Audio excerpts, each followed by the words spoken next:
নমস্কাৰ বন্ধুসকল, কি খবৰ? আশা কৰোঁ আপোনালোক সকলোৰে ভাল। মই ঘনজিৎ দাসে এই বিশেষ ভিডিঅ'টোৰ মাজেৰে আপোনালোক সকলোকে স্বাগতম জনাইছোঁ। আজি মই উপস্থিত আছোঁ ছয়গাঁও আঞ্চলিক এম ই স্কুল প্ৰাংগণত, য'ত অসমৰ ভিন্ন প্ৰান্তৰ পৰা এনেকৈ বিভিন্ন লোক একত্ৰিত হৈছে, কিয়নো ইয়াত এখনি স্বাস্থ্য সজাগতা সভাৰ আয়োজন কৰা হৈছিল। আমি নিজৰ স্বাস্থ্যটোক কেনেদৰে সুস্বাস্থ্যৰ অধিকাৰী কৰিব লাগে সেই সম্পৰ্কে ইয়াত এখন সজাগতা সভাৰ আয়োজন কৰা হৈছিল। ইয়াৰ লগতে আমি যদি কিছু অনলাইন এক্টিভিটি কৰি ঘৰৰ পৰাই নিজৰ এণ্ড্ৰইড মোবাইলটো ব্যৱহাৰ কৰি ইয়াত উপাৰ্জন কৰিব পাৰোঁ, সেই সম্পৰ্কেও ইয়াত আলোচনা কৰা হৈছিল। আজি আমাৰ লগত অসমৰ ভিন্ন প্ৰান্তৰ পৰা এনেকৈ ইয়াত একত্ৰিত হৈ তেওঁলোকে বিভিন্ন ৰেংক এচিভ কৰি ইয়াত মান সন্মানৰ সৈতে উপাৰ্জন লাভ কৰিবলৈ সক্ষম হৈছে।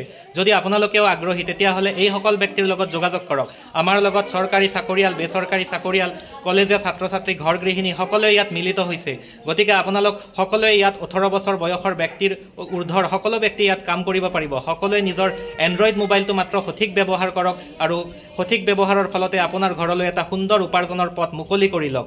যদি আপুনি আগ্ৰহী, তেতিয়াহ'লে আজি এই ভিডিঅ'টো যাৰ জৰিয়তে দেখিছে তেখেতৰ তলত দিয়া হোৱাটছআপ নম্বৰত যোগাযোগ কৰক আৰু তেখেতে আপোনাক আমাৰ টিম ফৰচুনৰ ফালৰ পৰা 3 দিনীয়া প্ৰশিক্ষণেৰে আপোনাক আগুৱাই লৈ আপোনাক যথেষ্ট ধৰণে সহায় কৰিব। ধন্যবাদ।